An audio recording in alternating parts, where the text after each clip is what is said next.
हाय HS community, स्वागत है आप सबका आपके अपने चैनल हंग्री स्पिरिट्स में। हंग्री स्पिरिट्स देख रहे सारे दर्शकों का मैं अंजू शर्मा दिल से स्वागत करती हूँ। तो आ गई हूँ आपके प्यारे प्यारे रिव्यूज लेकर, सुनाती हूँ। पहले वही निवेदन, जिन्होंने अभी तक चैनल को सब्सक्राइब नहीं किया है कृपया कर लीजिए, साथ में दोस्तों बेल आइकन दबाइएगा ताकि आपको हमारे वीडियोस के नोटिफिकेशन मिलते रहें। शुरू करते हैं अनुपमा से।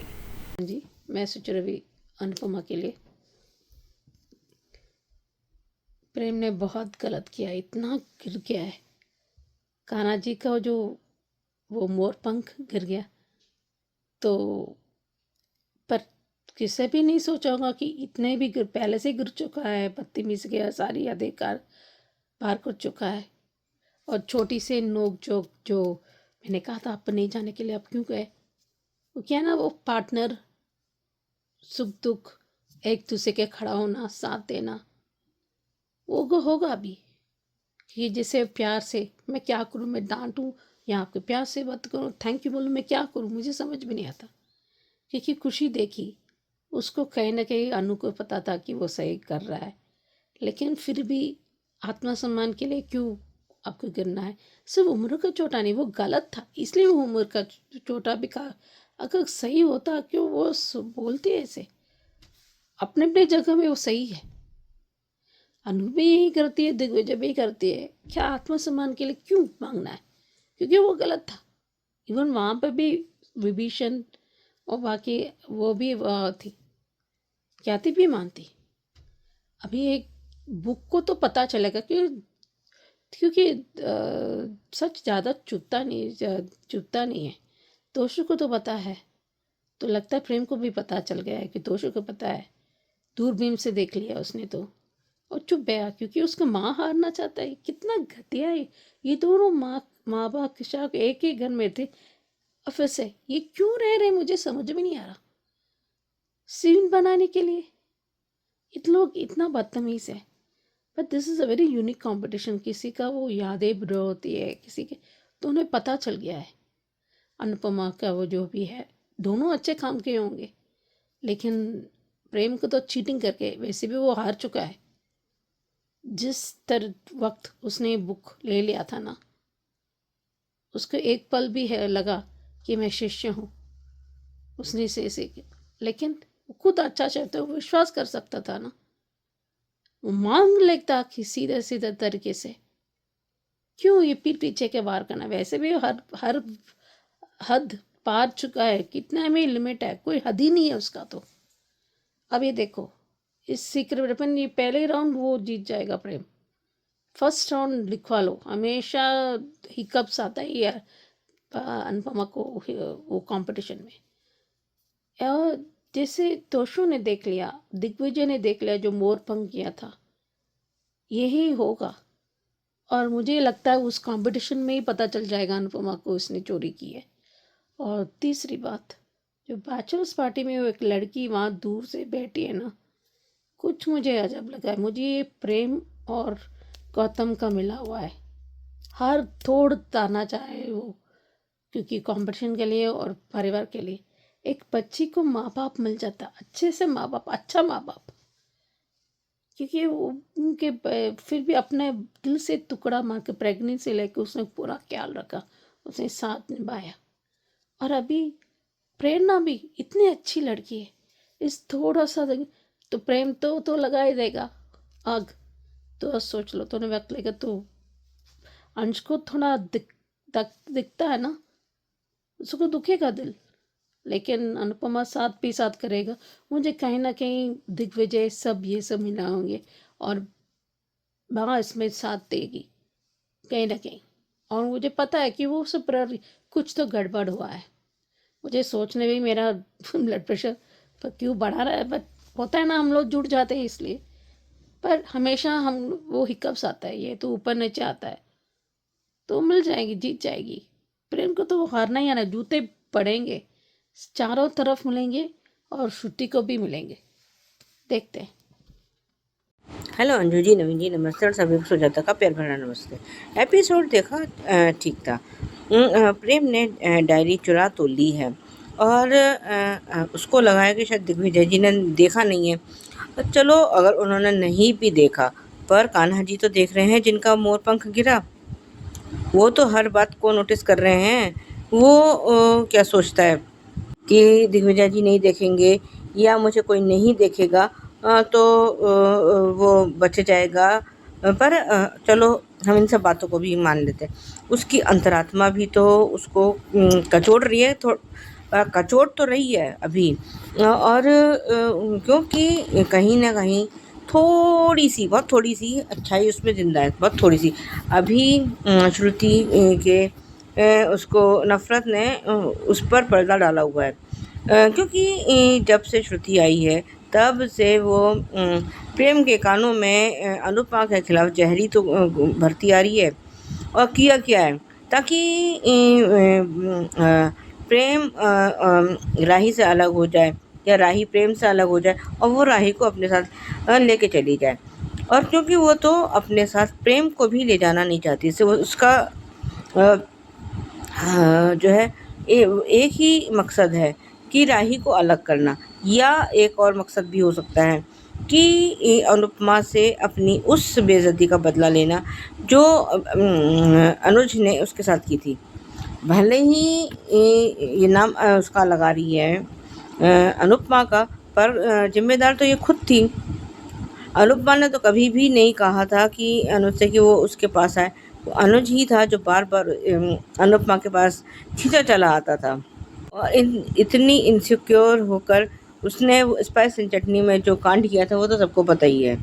लेकिन इस बात का भी दोष उसने अनुज को नहीं दिया, बल्कि अनुपमा को दिया कि वो उसको लगता है कि अगर अनुपमा नहीं आती है नहीं। पर कहते हैं ना कि भगवान की इच्छा के बगैर तो एक पत्ता भी नहीं हिलता। तो तुम्हारी शादी कैसे हो जाती? तुमने तो कोशिश बहुत करी शादी करने की अनुज से। और जो ये कुछ दिन पहले कह रही थी ना कि मैंने खुद छोड़ के गई थी, वो खुद छोड़ के नहीं गई थी, बल्कि अनुज ने जिस तरीके से उसको अपनी ज़िंदगी से बाहर निकाल कर फेंका था वो तो बेइज्जती वाली बात थी ही।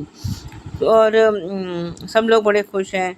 और प्रांशी की वजह जो है प्रांशी के लेकर अनुपमा भी बहुत खुश है।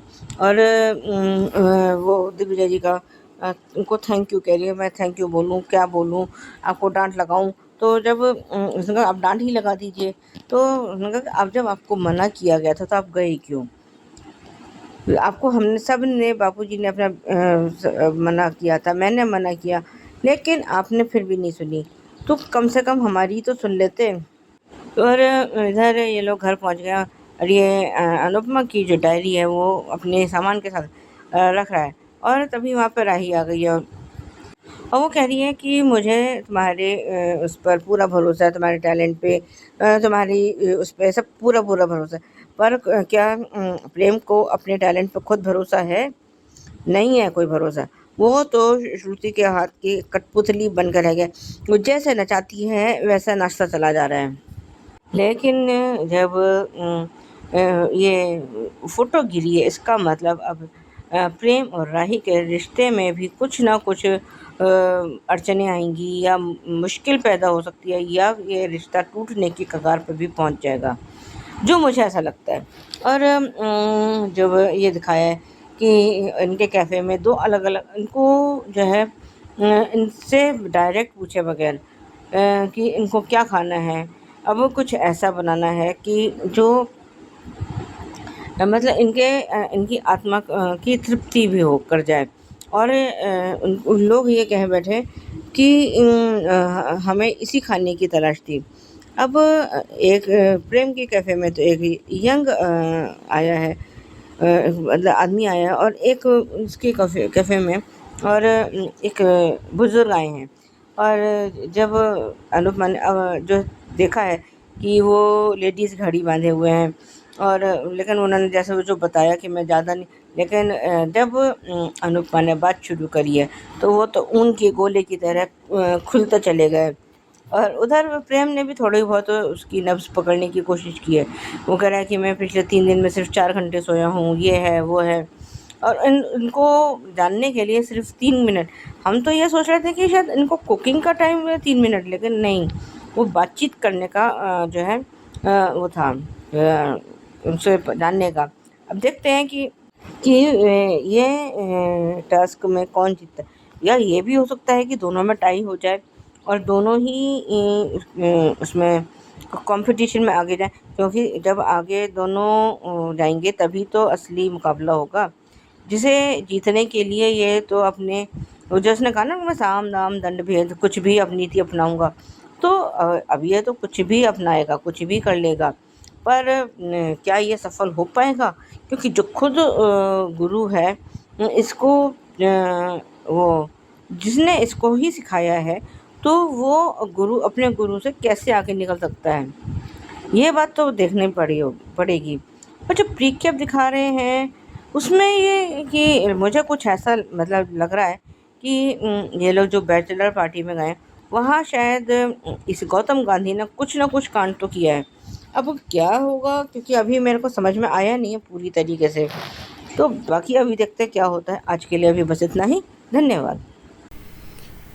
सच्ची जी, करेक्ट कहा आपने कि प्रेम का कोई हद नहीं है। सीरियसली, मतलब हर चीज को पीछे छोड़ता जा रहा है, हर गुनाह को करता जा रहा है।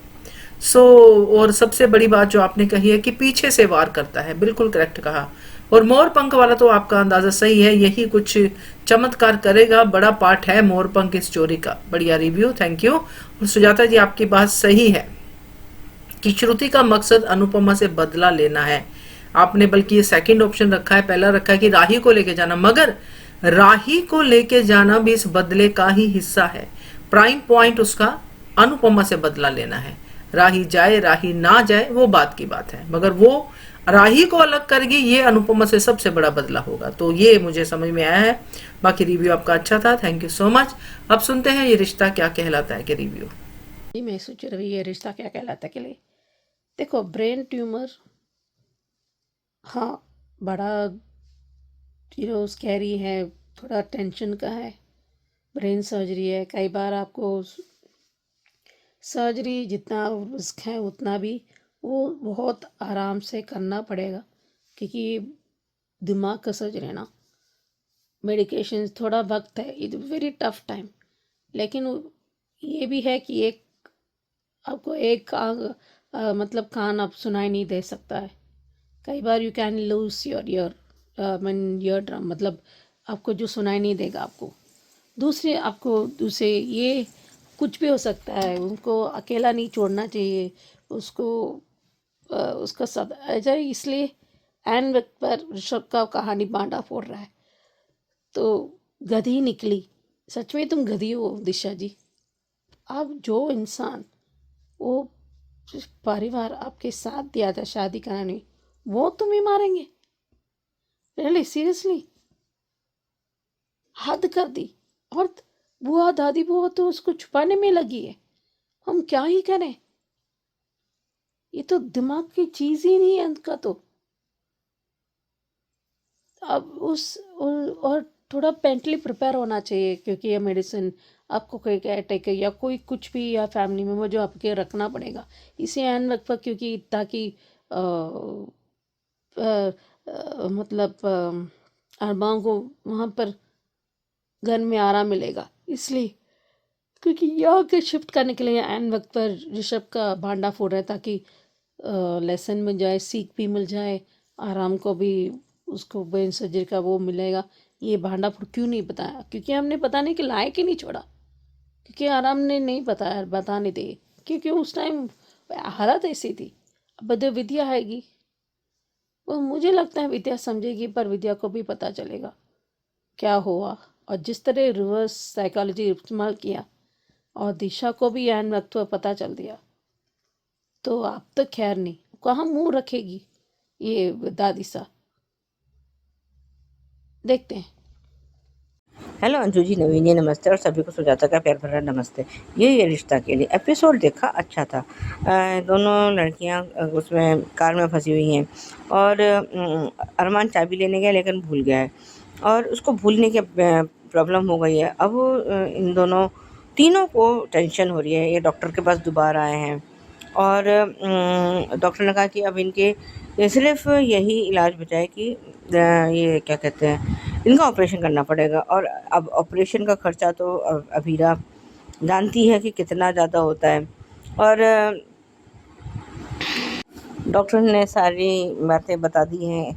उससे पहले जो हाँ उधर भी कि तान्या कुछ नहीं खा रही है, और मनीषा चाची उसके पास है, लेकिन तब तक वहाँ पे दिशा उसके लिए सूप लेकर आई है, और उसको उसके हाथ वो फ़ोटोग्राफ्स लग गए हैं जो ऋषभ ने मायरा के खींचे थे।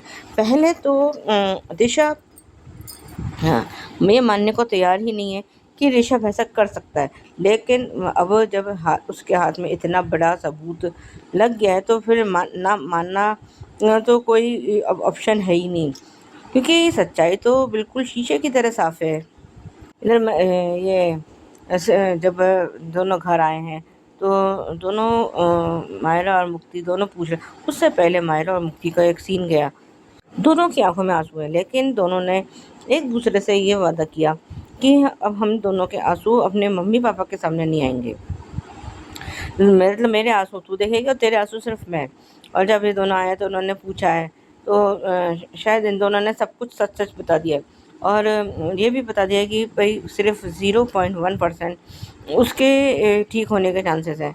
और मिरेकल तो खैर भगवान चाहे तो मिरेकल तो होते, और इसके मामले में तो हो गई मिरेकल।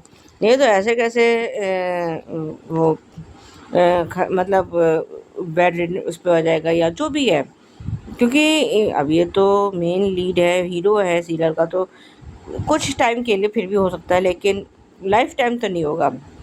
और अभीरा जैसी वाइफ जब उसकी ज़िंदगी में है तो वो उसको हर मुश्किल से हर उससे वो निकाल सकती है। अब वो क्रिश कहीं न कहीं ये पछता रहा होगा कि उस वक़्त उसने थोड़ा अगर सब्र से काम लेता तो शायद ये उसको ब्लैकमेल करके तान्या को अपनी ज़िंदगी में वापस ला सकता था। पर अब तो ऐसा कुछ हो नहीं सकता। अब तो वैसे भी पहले ही जो है उसको क्या कहते हैं, ये तान्या क्रिश से चिढ़ती थी, नफ़रत करती थी, और अब तो वो क्रिश की शक्ल भी ना देखे। और क्यों देखे? जो उसके बच्चे का कातिल है या जिसकी वजह से उसका बच्चा गया, तो वो उसकी शक्ल क्यों देखेगी? क्यों उसको अपनी ज़िंदगी में जगह देगी? दमयंती जी ये मनीषा चाची और मनोज चाचू की उस पे एनिवर्सरी पर गिफ्ट वगैरह, आप तो हमारे यहाँ आए। अरे कोई बहुत बड़ी मजबूरी थी, कुछ तो ऐसा था कि तभी वो लोग तुम्हारे यहाँ डिनर पे नहीं आए, नहीं तो आ नहीं जाते, और हम तो आ जाते, हम तो बिना बुलाए, तो आने देने से चूकती नहीं। अभी इसका जो ये पट पट पट पट अपना बोलती है ना, मुंह खोल रही है, अभी इसके मुंह पे ताला लगने वाला है, क्योंकि दिशा ने ये सच तो उसको सब बता ही दिया है कि ऋषभ ही स्टॉकर। पहले तो ऋषभ ने जो है ये मानने से इनकार कर दिया कि ये फ़ोटोज़ ने, लेकिन जब दिशा ने एक के बाद एक सारी कड़ियाँ जोड़ी हैं, तो उसने जब कहा है कि उस टाइम तो गार्डन में उस स्टॉकर के अलावा और कोई नहीं था, दूर दूर तक कोई बंदा नहीं था इन दोनों लड़कियों के अलावा। तो जो है ये फ़ोटो उसके पास आई कहाँ से? तो किसने कह रहा है कि जो है मैंने मेरे को फंसाने के लिए कह रहा है कि तेरे इस पे साइन है, देख जो तूने ये किया है उस पर तेरे अपने खुद के साइन भी हैं। अब इसके जैसे साइन तो हर कोई कर नहीं सकता। अब इसके आगे जो है उसे पता चल गया कि मैं पकड़ा जा चुका हूँ, अब मेरा बचना नामुमकिन है। तो उसने एडमिट कर लिया कि हाँ वो स्टॉकर वही था। और अभी भी दमयंती जी दिशा को चुप रहने के लिए और उसको ऋषभ को बचाने के लिए अभी भी दिशा पर प्रेशर डाले जा रही है कि तू चुप हो जा, तू कुछ नहीं बोलेगी। अरे क्यों नहीं बोलेगी? और अब जो रिकैप में दिखाया है वो तो खैर अब दिशा ने उसमें एडमिट कर ही लिया है कि वो उसमें दमयंती ने उसको झूठ बोलने के लिए मजबूर किया था। और ये अरमान कुछ काम कर रहा है, वो कह रहा है कि आप तो यहाँ चेंज करने आए थे और मुक्ति आई है उसको बुलाने, तो कह रहा है कि मेरे को कुछ मैं ऐसा करना चाहता हूँ, कुछ मेजर करना चाहता हूँ और मुझे तुम्हारी उसके लिए मदद ज़रूरत। तो उसने कहा कि हाँ मैं मदद करूँगी, और उसने कहा कि मुझे उसको ऋषभ को ना जेल भिजवाना है। अब ये देखना है कि ये उसको जेल भिजवा पाता है या नहीं, क्योंकि दमयंती जी तो अड़ जाएगी कि मेरा पोता जेल नहीं जाएगा। क्यों भाई, क्यों तुम्हारे पोते में क्या कोई हीरे मोती लटक रहे हैं कि जो जेल नहीं जाएगा? और जब उसने कानूनन अपराध किया है तो जेल तो जाना ही पड़ेगा। वैसे वो अपनी एड़ी चोटी का पूरा जोर लगाएगी कि ऋषभ जेल ना जाए। कहीं मतलब ये बात घर के अंदर ही अंदर में ही हम सुलझा लें, कुछ कर लें। पर इस बार अरमान और अभीरा को झुकना तो नहीं चाहिए। ठीक है, खैर वही पुराने वाला था। आज के लिए भी बस इतना ही। धन्यवाद। बिल्कुल सही कहा, और आपने इस बहुत अच्छे से एक्सप्लेन भी किया है क्या कैसे होता है इस बीमारी में। और अरमान को लेके सही है कि अभी जैसे याददाश्त भूल रहा है तो उसको अकेला नहीं छोड़ना चाहिए। और दिशा के लिए तो बिल्कुल करेक्ट है कि अब तो जो उसने किया है दिशा ने, उसके लिए पछताने का क्या फायदा, है ना। अब तो सारा कुछ तो उनका बिगाड़ दिया, है ना। अरमान अभीरा की उनको डिसऑन करवा दिया, सब करवा दिया। अब क्या सच बोल रही है, अब क्या ढिंडोरा पीट रही है। बिल्कुल करेक्ट। और सुजाता जी बिल्कुल सही कहा आपने कि अब दिशा के सामने सच बिल्कुल शीशे की तरह सामने है। ऋषभ कल्प्रिट है, वो उसको दिख रहा है, फिर भी वो खुल के नहीं बोल पा रही है। अब कल देखेंगे अरमान अबीरा के आने के बाद बोलती है। और तानिया के लिए बिल्कुल करेक्ट कहा कि अब क्रिश को अपनी जिंदगी में नहीं आने देना चाहिए। अब क्रिश उसके लिए कोई वैल्यू नहीं रखता है। Correct Sujata ji, thank you so much. अब सुनते हैं सुचि जी का रिव्यू, क्योंकि सास भी कभी बहुत ही सीजन 2 पे। नमस्ते अंजय नाम जी, मैं सुचिरा भी क्योंकि सास सीज़न 2 के लिए बात इतना घटिया से घटिया बन रहा है या बन चुका है। और डीलिंग क्या है कि वो बनाने वो इम्पोर्टेंट जो प्रॉपर्टी जो अंगार जो अभी बता गया है, और कोई भी मुझे विश्वास कर सकता है और प्रोजेक्ट करता है कि मैं बहुत बढ़िया हूँ। रियली क्या है? शुरुआत से ही इतना बेकार, जैसे वो बहुत तोप समझ रहा है। तुम्हें इस लड़की से ज़रूरत पड़ी ना तो कुछ उखाड़ने पाए ना, फिर अभी क्या है? अभी तो तुलसी के मन में तो कीड़े पड़ चुके हैं, और अभी तो ये तो आ, मन में तो ब्लाइंड फेथ हो गया है, अंधा भक्त बन चुकी है नंदिनी। बात तो उसको तो बहुत मिलेगा। अभी तो रियो को तो बुरी नज़र होगा क्योंकि वो बहुत गुस्सा है नंदिनी की वजह से। उसको पिता मर चुका है। ये कैसे नंदिनी की वजह से? उसका पिता तो पूरा की पूरा इतना गिर चुका आदमी है, गिरा हुआ आदमी है वो। पिता का वो नॉट डन रियली। तुम जानता ही नहीं है, और जो बोल रहे हैं इतने वो सब लोग एक बता रहे हैं उसने ऐसे क्या किया, करण ने भी बताया था और ये सब नहीं बताया लास्ट मिनट में। बट ये सारा फसाद की जड़ है ना, जिस तरह बोला गया गलत तरीके से बोला गया, मिसकंसेप्शन तो पैदा हुआ है, गलत फहमी पड़ चुका है। और उस चक्कर में अभी यही तो वो पार्थ को मारने वाला होगा तो नंदिनी कुछ किया होगा, क्योंकि नंदिनी गुजराल को किया है मार, क्योंकि उसने अपनी बेटी को ले गया, वो किडनैप करके करने वाला था। जैसे बिगड़ा हुआ बना दिया था ना। अब उसको उसकी बेटी भी है अंश की वजह से नंदिनी को। अभी वो आया नहीं है, पता नहीं क्यों नहीं आया। शायद अच्छे से बड़ा होगा अभी कहानी। अभी ये जल्दी ट्रैक ख़त्म कर रहे हैं क्योंकि बेकार जा रहा है और मिहिर को आना पड़ेगा। शायद मिहिर ये लोग रह जाए और मिहिर उस कहीं हार्ट अटैक नहीं हो जाए तुलसी को, क्योंकि इस तरह की जो धोखेबाज दे रहा है, धोखा दे रहा है पार्थ। अब सोच के नहीं उठ पाए कि पूरी तरह से मिलना चाहिए।